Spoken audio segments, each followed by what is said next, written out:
Hello. Hello, Sveta. Sorry, I'm late. I'm from my live stream to your live stream. Oh, nice. Yeah, definitely okay. How are you? Oh, it was an interesting experience. For last 2 days, we had a very heavy snow, like maybe 7 centimeters, and there was no electricity, no internet connection, no phone connection, no heat, no water, no nothing.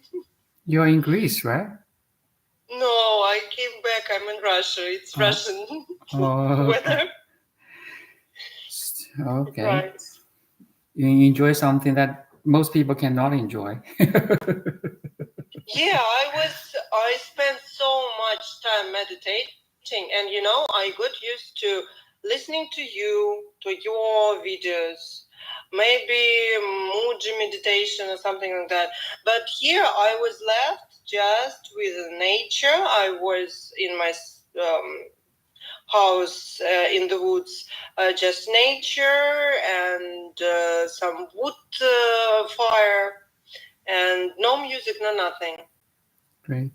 So who is appreciating the nature? The being.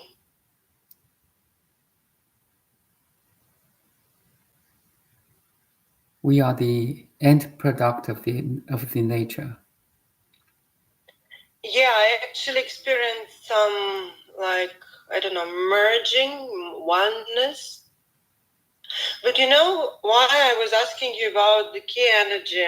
Because with these shifts, when there is shift from identity, from personal consciousness to something wider, it feels like some reflection in the body. It also, the body, like, I feel like I'm either falling out or maybe some energy stream going through the body. I don't know. Nice. So from a personal view to a collective view to a universal view, it's like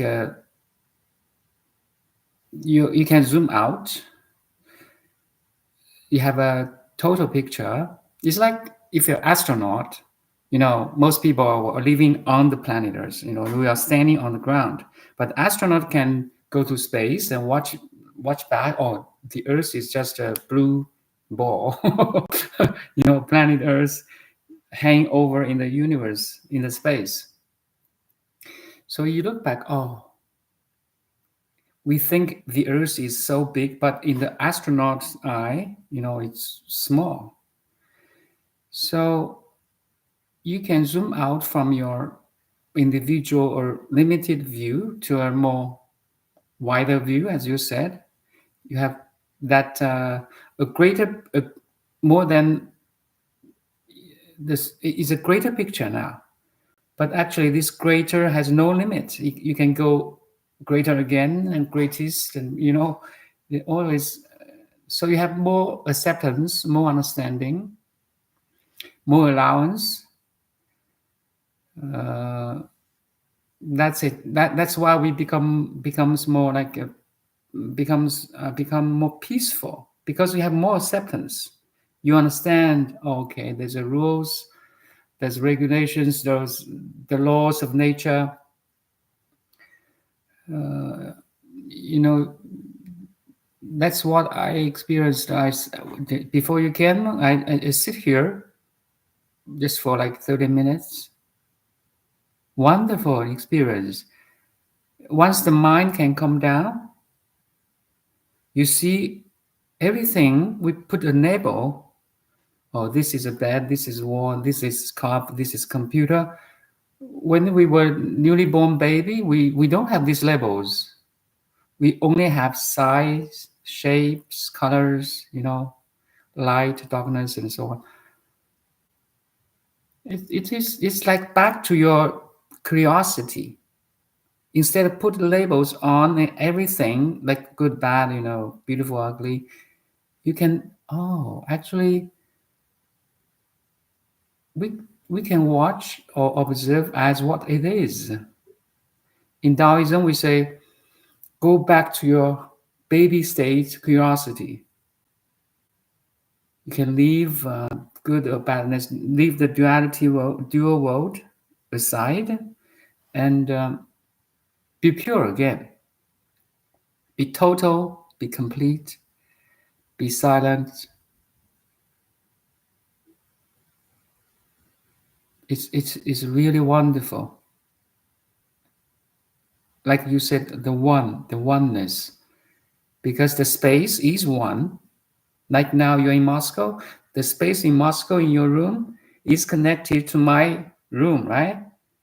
And space has no limited at all. And this space can be, go out space. There's only one space. But within the space, there's so many different things or objects, moving people, moving society and civilization. So oh my God, you see the energy flow. Actually, every object. So your question is about energy, right? Or qi in Chinese. Qi, I thought qi. Yeah, qi in Chinese we say qi. Yeah, energy, basically energy.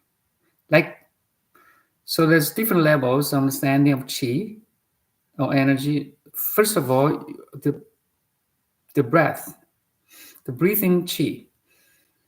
That's more connected to our individual experience. Inhale, there's air going through the nostril to your lung, and hold. It's better you can deep breath into your abdominal area and feel the rising of your stomach, and exhale the falling of your stomach.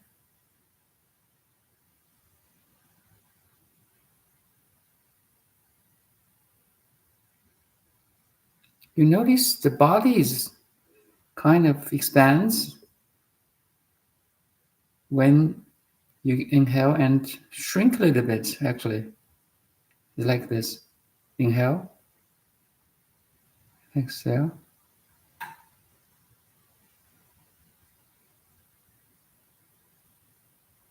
Right? There's gentle movements of the body. So that's the first level of qi, which is noticeable by every one of us. In Chinese medicine, we say there's the qi from the food. So the food gives us energy, right? The digestion, the movement of the guts, the movement, the grinding power of the stomach. All this is the food qi. So basically gives you energy, like you can feel like tingling of the fan of your hands, the body's vibration, warmth or cold of your feet. Now you can connect to your body. That's kind of energy too. You feel the energy flow for your body.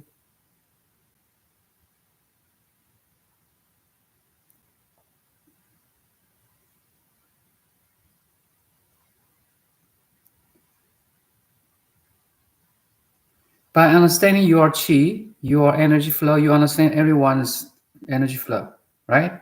Everyone has a breath, is breathing, and the digestion is going on. The metabolism of the body is going on there. Then when you watch the animals, they're doing the same thing. You find commonality in difference. That's wisdom. Even though everyone looks different, but we have basic commonality, right? Breathe, digestion. Also, the mental activity is kind of energy flow too, right? When we become angry, there's such a burst of energy, right? It's expansion of the energy. But when we become depressed, there's a contract of the energy. It's like it's shrinking of the energy. It's trying to, So you feel all that kind of energy So in this term, energy is just a very broad term. What I'm saying, actually, there's the most primordial energy. So give rise to consciousness. So why are you conscious? Why I am conscious and every sentient being are conscious is because of this fundamental primordial energy or qi. We in Chinese we say 元气. It gives rise to everything that matter. It's the most there's no deeper level. Because this is the deepest level. So, for example, I can talk to you now, and you can listen. That's the function of this primordial qi.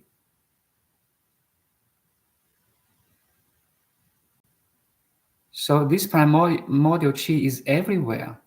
So from the first level, second level, like a breathing qi or digestion or energy flow in the body, this is the basic function of life. But the basic function of life is try to understand there's a background. There's this primordial qi that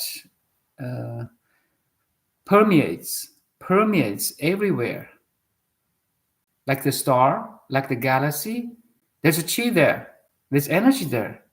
Look at the sun, the nuclear, infusion. That's is very powerful and gives life on the planet Earth. So we are embraced by the qi. So qi is consciousness. From the point of view of energy, or qi gives rise to then consciousness. Consciousness is like the top application of this primordial qi. And when the consciousness look back, like we are using consciousness to talk about this primordial stuff, it's like if you are in deep sleep, you have no experience, you are not conscious. So this primordial qi cannot understand itself. It must has a give rise to consciousness to understand its own deeper level. That's why we are so important. As a human being, we have this access based on the science or technology or philosophy or the civilization. We can come to realize that the most fundamental primordial level in science we call quantum field. That's the qi. That's the Tao. That's the primordial qi. The Tao, yeah. So qi and the Tao is the same. In this level, in this context, yes, is the void. It's like it has no form, it has no shape, size, or anything you can experience, but it gives rise to everything you can experience, and give rise to the consciousness. First of all, the consciousness. You have to be conscious to experience, right? In deep sleep, who are you? We experience nothing at all. So you can, so the dots of the picture kind of connecting each other to make a more detailed total picture now. It's like two dots makes a line, and two lines or three lines make a triangle, and every dot is connecting because you have that total picture. And the whole world is your picture. You render a dynamic, tailor-made picture right now. You look at me, I'm talking to you. I made this four-dimensional picture we call world. It's so beautiful. And everyone have this freedom to have this tailor-made world.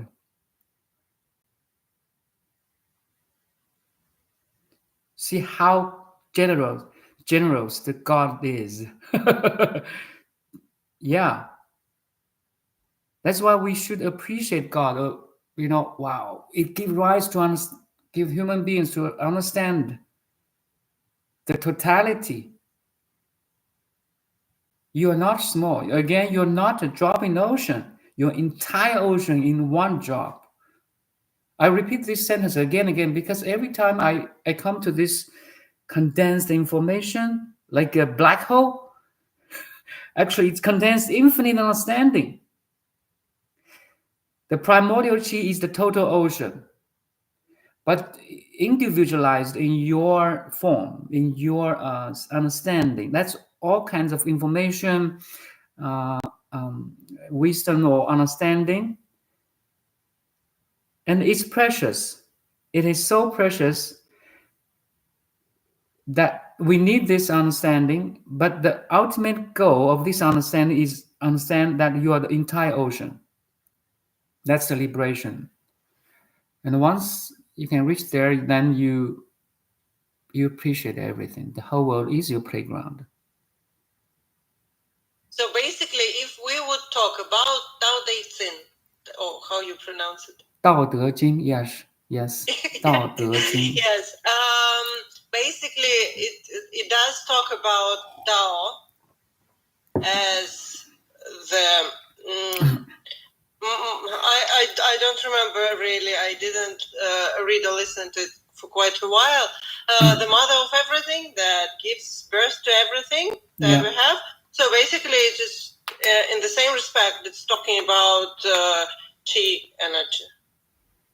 Yes, but in Dao De Jing, in more like a human eye. So Dao means the primordial Qi, yes, but De means the value or the merits or function from that primordial Qi. So in the human level, we love each other, we care about elder, we care about young people.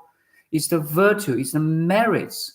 So that means De. So Dao, we are in the Tao, but we need to appreciate this Tao by helping each other, loving each other, eventually, ultimately help every other to awaken, to understand the Tao.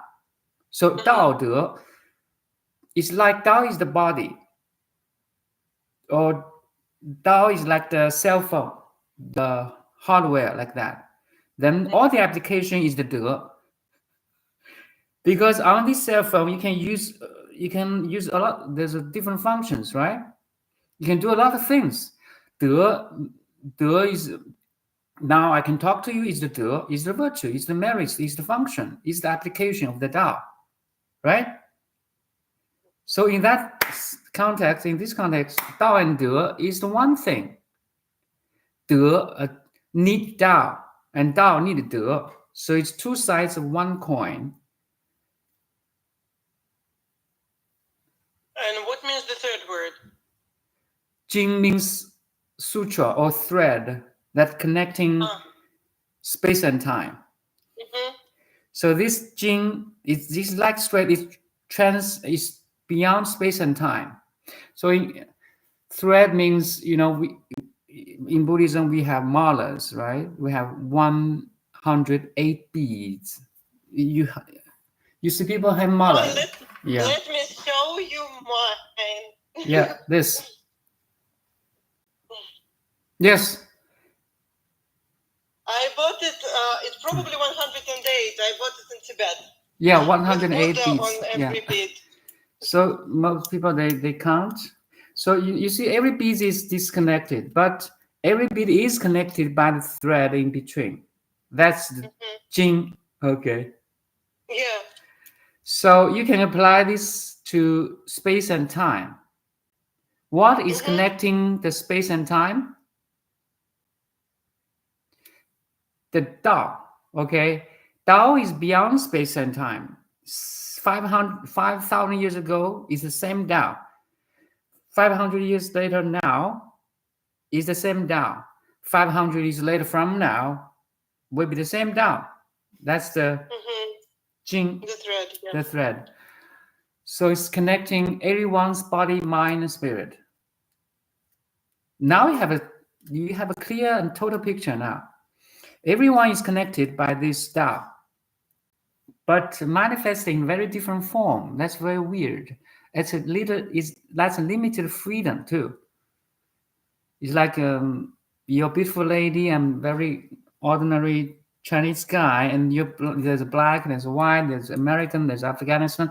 Even though on the they look so different, they talk so different, they act so different, but now you say, oh, underneath all these differences is one thing universal. That's where you awaken. You can awaken now. Why there is 108 beats? Why 100? I think it's like yoga. You have 108 chakras, big and small. 108 is also is a number in the math. Can divide by 2, by 3. It's a very interesting number anyway. It's like geometry. It can apply to geometry. I don't. I can understand more this number later. You know, I had more questions, but I didn't write them down. I found one guy recommended the book. I couldn't make it. 3 Pillars of Zen, if you know it. 3 Pillars of Zen? Okay. 3 Pillars of Zen. It was like a European or American person in 60s. He wrote like a manual. He spent a lot of time in Buddhist monasteries, and he saw how they were, I can't say training monks, but what they were doing for them to achieve Satori or Samadhi state, and they were talking about Qi energy, and there were so many words I didn't know. And some interesting, I also didn't see it yet, interesting approach for maybe hacking the personal mind and the way it works.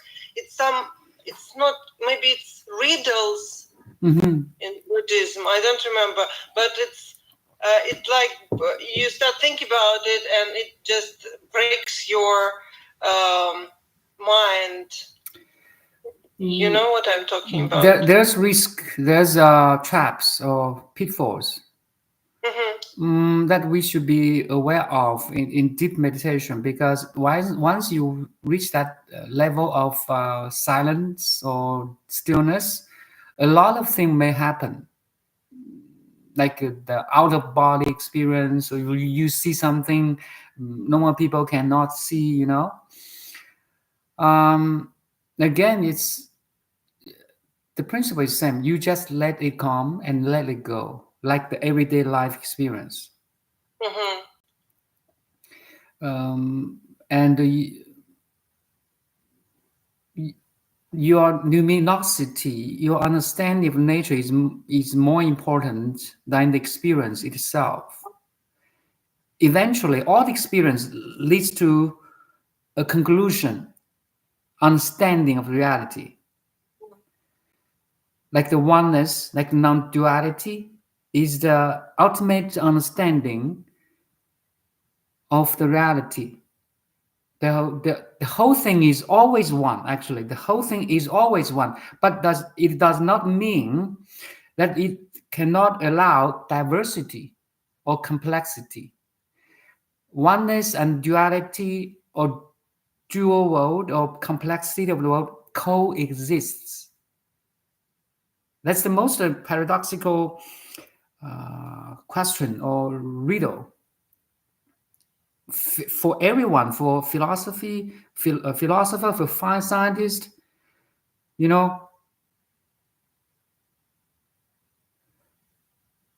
So try to be still, be silent in everyday life. No matter what happens, you can stay still and calm, and non-reaction. That's the first step of awakening. Otherwise, we always be carried away by torrents of the world or by the small ripples or bubbles of the world. Could be very small, could be very big. The stillness is the first step. Oh, you can let go, let go, let go, and until nothing to let go. That's you. Okay? You cannot let go consciousness. How can you? You can let go any content of consciousness. Okay? It's like you back to the primordial Qi. And every energy, information, data arise from that primordial Qi or Dao. That's the basic. That's the first step of awakening. And you can be content. You can be satisfied. You can be self-satisfied. You don't need any external stimulates, or you just be. You realize you can just be like the king of the world. You are self-existent. The consciousness is self-existence. That's why we call ultimate. One something or ultimate truth. Ultimate truth does not rely on other relative truth or stuff. That's the God. God is self-independent, self-sufficient. I found a few words that I wanted to ask you about. Mu? Hmm? Mu? No, you don't know what is mu. It's a You're Chinese? saying like, mu. No, you don't know. No. Not what cow says, but it's some, I don't know. Is it emptiness maybe? Moo. Yes. Nice. And koan? Gong'an. Yeah. Koan. Yeah, what is it? Koan is like a story or the experience from the masters and students, disciples, their stories, their realizations, and you study them, and which gives rise to the how to say, you cannot resolve from your mind anymore, so you give up. That's what I was saying, like riddles. But the riddles, it says that the mind can't find the answer. Yeah. And even when the person does any like normal task, this question is somewhere in the background. And at some point, there is this giving up happens. Yeah, it's kind of special technique to awaken people. Yeah, it's this. I try to memorize some of the Gong'an. Do you think it's dangerous approach? I don't think it's dangerous. It depends on the teacher. So every teacher has different teachings or techniques tailor-made to that student, because the student is different. So that's why their teaching is different too.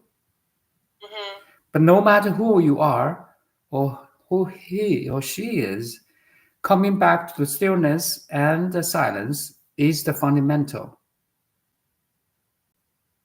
Yeah, probably with koan, it happens so that the brain that we usually associate with and our personality, it's just like engine. It goes on the highest speed, and then it's you stop collapses. fully. Then you see that total picture.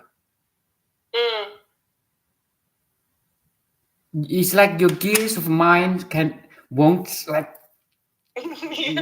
clutch to each other again, but it's get loosened.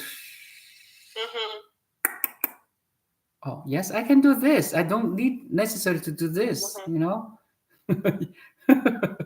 Actually, this is the training. We are trained to engage. Okay, every school, every like the modern education is tell you how to engage things, learn piano and then math and then this and that, but awakening is telling you not to engage, to let go.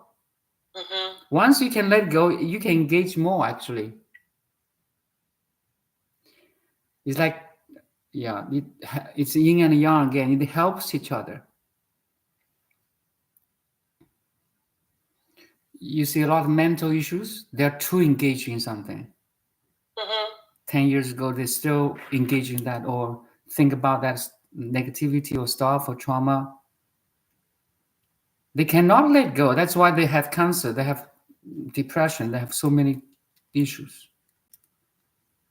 Yeah, sometimes the mind grips something so heavily that it becomes like obsessive thinking.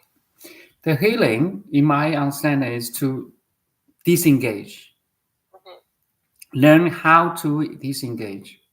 Learn to how to relax, to open, to be free from any experience. Even good stuff. Sometimes when we experience good stuff, good experience, good relationship, good money, good food, we're addicted to it. We try to grasp it and cannot go anymore. So it's the opposite of the negativity. So for the positivity, we should learn how to let it go too. But when it comes, you enjoy for sure. Enjoy food, but you don't addict it to that food. That's different. Yeah, just remembered a line from Dao De Jing. I don't remember how to pronounce Dao De Jing, yes. When I don't remember the words. When the task is done, you just leave it. The master just leaves it and lets it go and leaves it alone and go further to the next. Maybe suffering, maybe not suffering, maybe difficult moment, maybe pleasurable moment, but you just don't grab to anything. Is it good or if it is bad, doesn't matter. Yes, let go is actually there's nothing to grasp. Okay. There's nothing to grasp. That's a deeper level understanding of let go or letting go. It's like you cannot hold water in your hand. You cannot, because it's always flowing. It's always changing. So that's why in Buddhism we saw emptiness. There's no true self in everything. There's only you who is real. Everything is your projection. Everything is impermanent. So that's why you cannot grasp. You cannot hold it. Anything that has no self.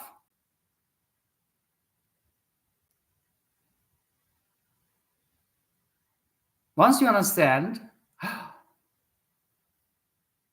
actually, not only you can let go, but also you enjoy that fleeting moment of every experience, because it comes only once. It's like if you go to forest, there's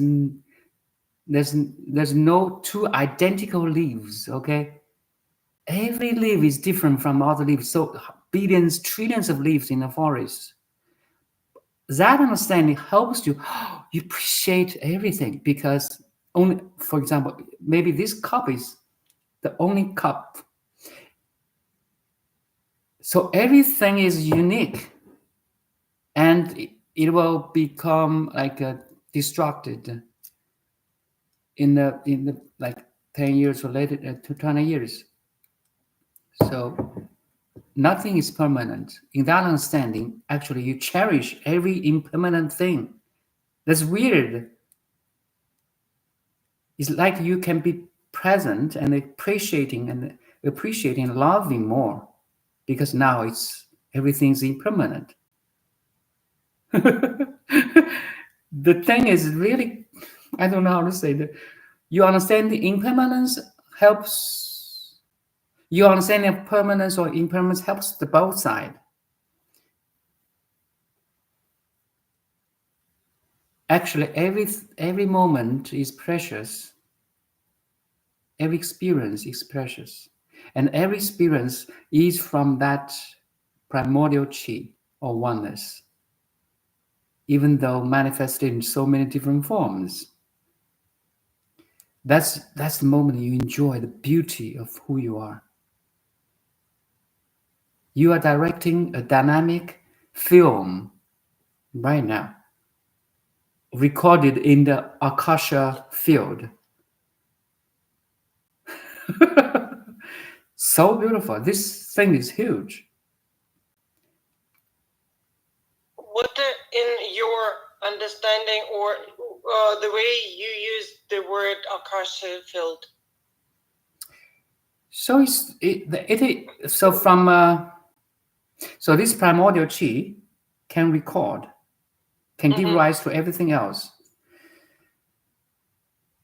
So there's some connection here or commonality here. It's the field. I need Google the details of the Akasha field, okay? But it records things. It can. It's like archive. Sorry. Archive. Yeah, it can archive things. Yes. Even now, the scientists, if you can travel back to the universe, so if you can build up a wormhole to catch up with the 100 years ago, and if you can see that light, so you can see all the experience at that time 100 years ago. So in that theory, everything is recorded. It's the only thing is that the technology is not advanced enough to see that picture or to create a wormhole, to connect it to any space-time. I bet in the future, humanity has that technology to build any wormhole to connect to any space-time. It's weird. This thing is weird.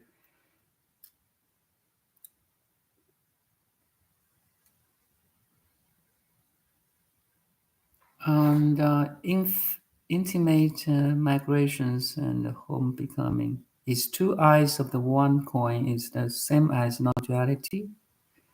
Two eyes of the one coin is the same as non-duality?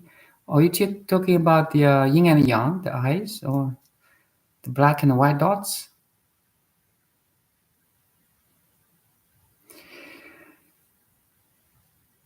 Yes, okay. So that's a good question.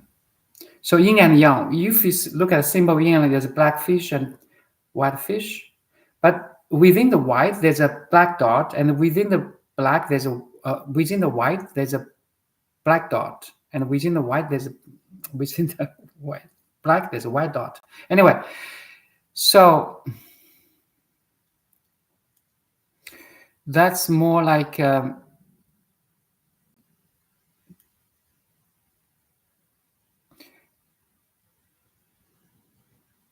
it's like the whole thing is one. It's like the TCM. Okay, it's a TCM. The energy flow from your front central line and the back central line is like energy flow here. When it goes up and goes down at the same time. So in the white there's black. In the black there's white. They cannot totally separate it. If it's totally separate, it's not two anymore. It becomes one. So it's like it tells you that black and white coexist. If there's no ladies in the world, there's no gentlemen either, right? You cannot call something black if there's no white.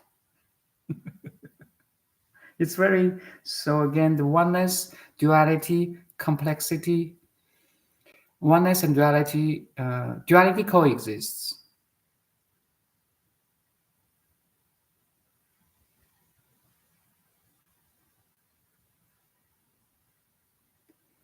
Two sides is one side.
And for the qi, there's actually everything you can see, you can experience is a form of qi.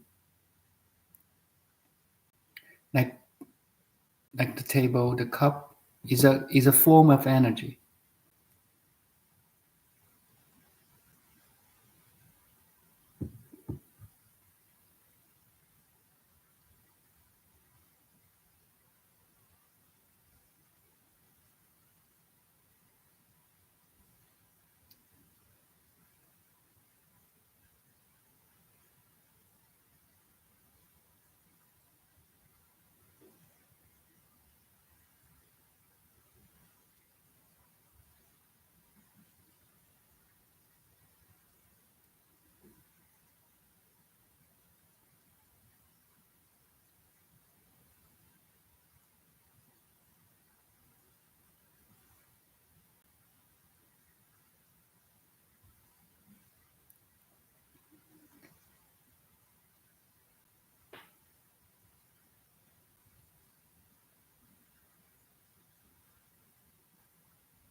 So in the case of having a conversation with another and there is a resistance, is that coming from the other or the self? The resistance is coming from you, the limited you.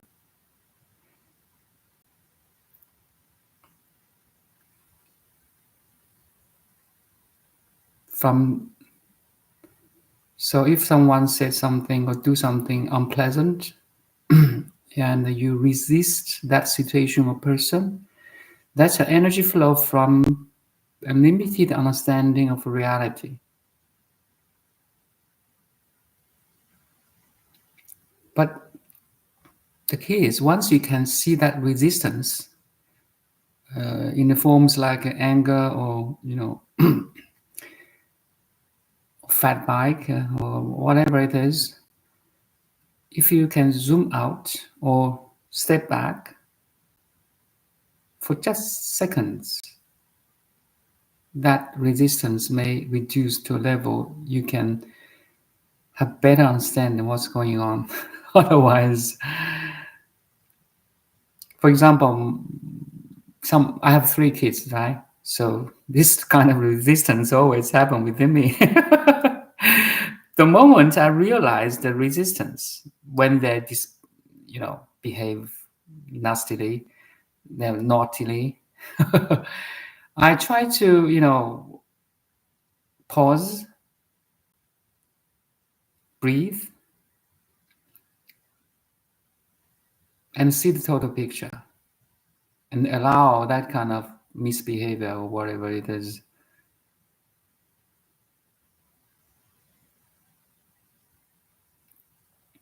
Instead of by disturbance, like your biofield, okay? Everyone has a biofield, like Taurus, okay? And the field acts with each other, right? Like electromagnetic field interacting with each other.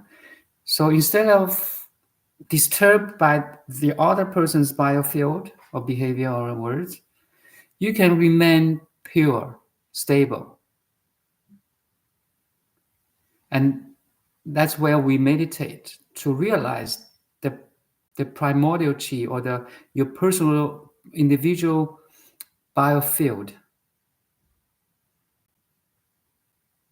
like your body sensation, your breath, your heartbeat.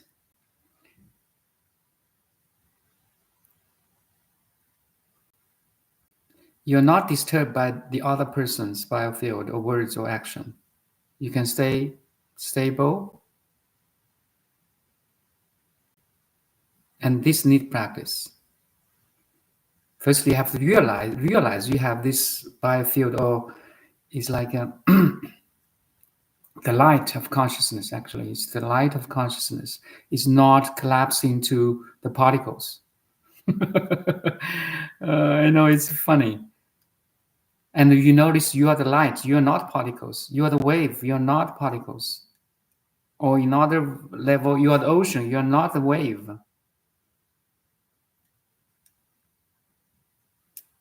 That's need understanding, need realization. It's the moment that you can set yourself free from that situation. Otherwise, there's a interference, there's a resistance of the two fields, and there's a problem.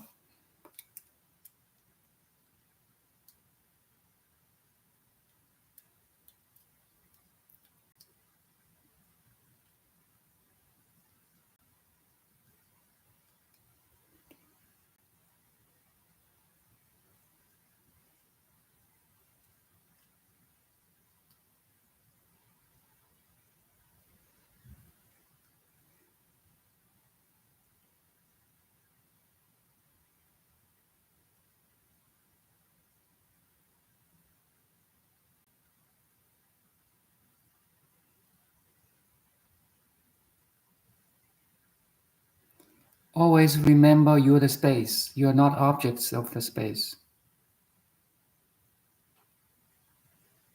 You are the awareness. You are not the contents of awareness. That's the first step. But the second step, again, the contents of the awareness is the awareness. And you back to the oneness again.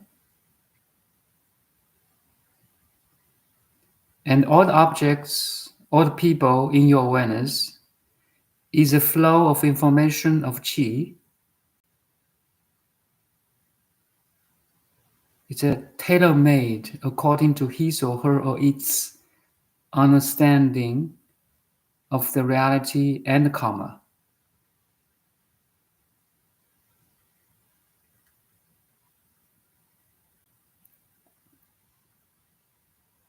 Why people behave like this or that is because his understanding of the reality and the karmic force.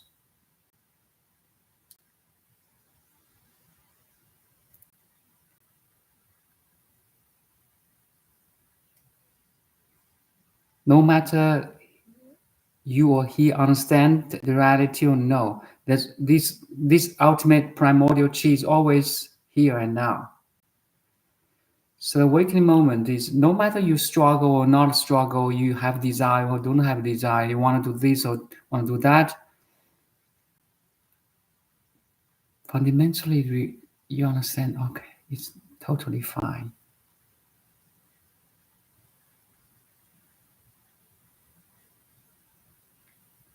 Everyone is fine, actually, in that understanding. Because no matter he suffer or she is in blissful state, they just have a different experience in that totality, that's all.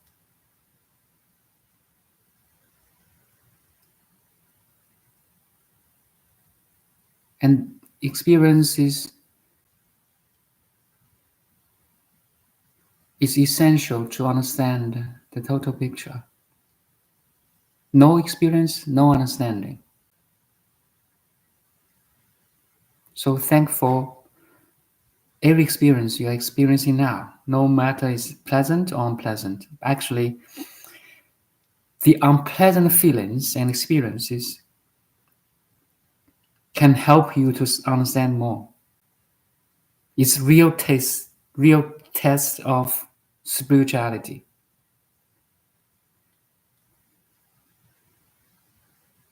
Oh, they say we don't have a growth within our comfort zone. Yes. That's why we practice on the things.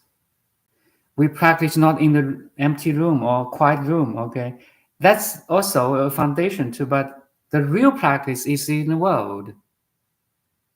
Can you talk with unfriendly people and still have that loving and compassion?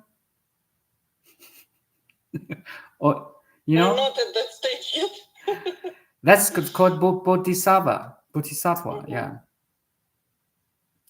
Because he or she already transcends duality. Mhm.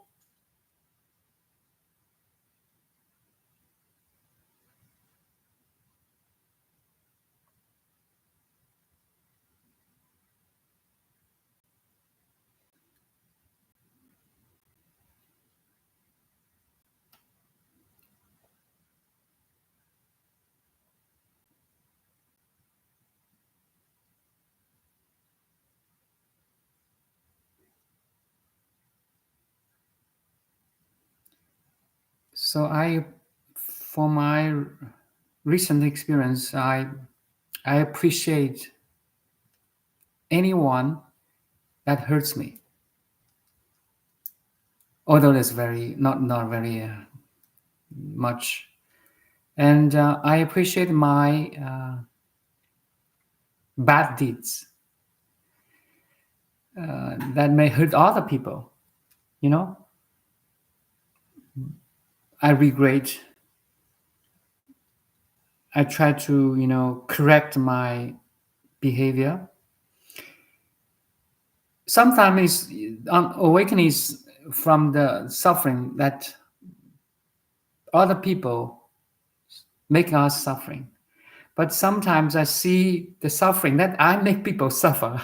That is a two sides. Again, suffering could be from others, or you give suffer, makes other ones suffer too. So I appreciate both, because from this experience I learn.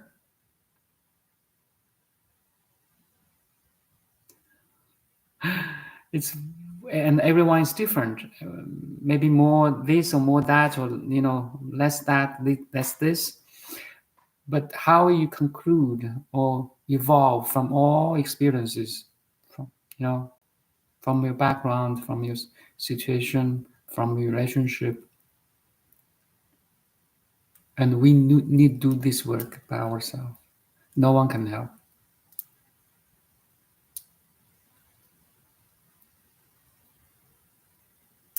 It is in the engagement. If you cannot, if you can let go that tight engagement, that's a real test. And the life or the world is a engagement. The moment you open your eyes, you're engaged. You're tangled. The world is your entanglement. can you disentangle that entanglement and stepping or zooming again?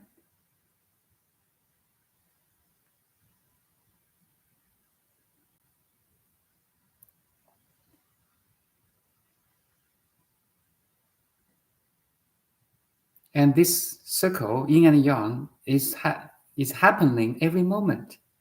Engagement, disengagement, engagement, disengagement, spins at the quantum level, 10 to the power 34 times in a second. And it's the beauty of nature again. The cells, the cells of the body is engagement of atoms, hydrogen, oxygen, carbon dioxide, engagement in different forms and fields. How frequent it is? 10 to the power of 34 or 33 if I'm right. Anyway, so it's amazing. Can you disengage? That's the question. Can you let it all happen without any resistance and problem?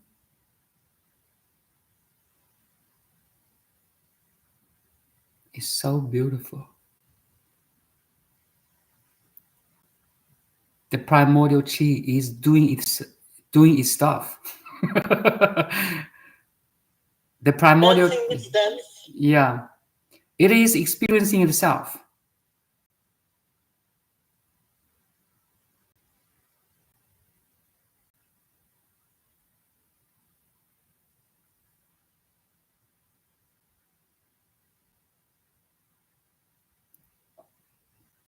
God is playing with himself through you, through me. It's weird. Thank you. Thank you. Yeah. Thank you so much.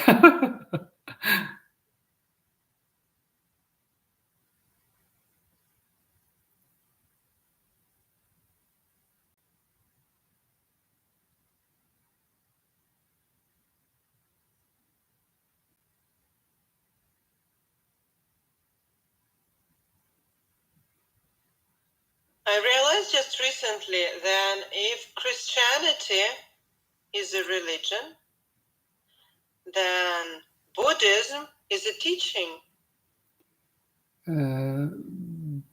Both. We need a belief or religion to follow, but once you step in that religion, you find the teaching too, right? All the words, symbols, or signs, or like along the road, okay, to guide us to the ultimate truth. This way, that way. All the sign, like Jesus, is a word, is a symbol. It's a real person, but a real person is dynamic energy flow. Okay, from that vacuum, from that primordial qi.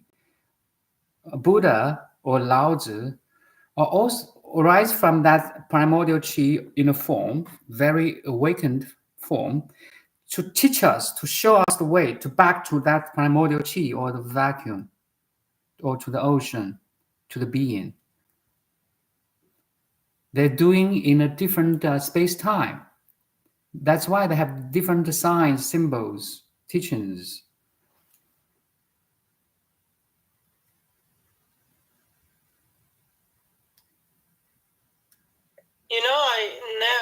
I can't say that I'm a religious person. I think that faith and religion is two different things.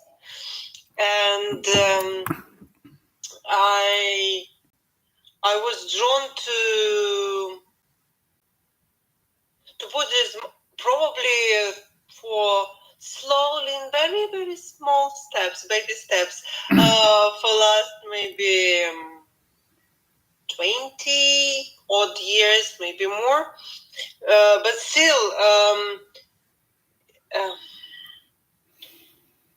for example, Christianity doesn't give you the option to realize yourself. It is telling you how to live in this world. But Buddhism gives you the opportunity to realize that you are in this world, but you are not of this world. Good point. So morality teaching are very common. I mean, same in Christianity or Buddhism. They all teach you to be a good person, to love, right? To care about others. But what's different or more advantage that Buddhism has is that it teaches you how to meditate. In Christianity, there's a less part of meditation. Again, morality, meditation, and wisdom. Okay, that's the total teaching of Buddha. Christianity more focused on the morality. To be good, okay, but it has less teaching on the meditation. That's why in yoga we have meditation too. And what's different between Buddhism and yoga is that Buddhism focus more on wisdom instead of meditation. A lot of yoga can meditate a long time, but Buddhism is focused on wisdom. Is the tip of the reality. Again, it's your understanding of the reality. That moment, every moment, you are in the love, you are in the arms of God. Every moment, you are in the samadhi. Okay, that's the yoga. Every moment, you are the one that project. You are the one, identical one that projecting a diverse, complex world. Now you have, so every teaching is just to realize, this ultimate truth help you. But everyone is on the very specific coordinates of space and time or steps of evolution to realize this. That's all. A bad guy is bad because he did not realize this. Okay, a sage. So, 佛是觉醒的众生，众生是为觉醒的佛。In Chinese, the common people is an awakened Buddha. Buddha is awakened common people. Nothing special. If you awaken, you are Buddha. If not, you are common people. We're just in the different steps of that path of awakening. If this life fail, next life. If next life fail, next life. You're totally fine, okay? We're not missing anything. Yeah. We don't need to rush. Yeah, no rush. Take your time on the awakening path. Yeah. Thank you for guiding us on this path. Yeah, thank you. I think that's the end of this session too. Thank you. Thank you. Have a good week. Yeah, tomorrow is the third Buddhist festival, BC province, in Canada, BC province. So we'll be there holding the meditation camp. There's different camps. It's a one-day event. That is the third year of this event. That's why I cannot do it tomorrow. Yeah, I do it today. Oh, you're very lucky to attend this event. Yes, it's my opportunity to awaken others too. Yes.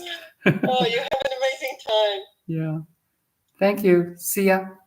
Thank you. See you. Bye-bye.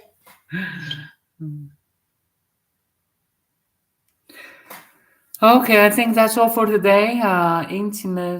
Intimate migrations and home becoming. Thank you. Maybe see you next week too. And someone not sure their name yet.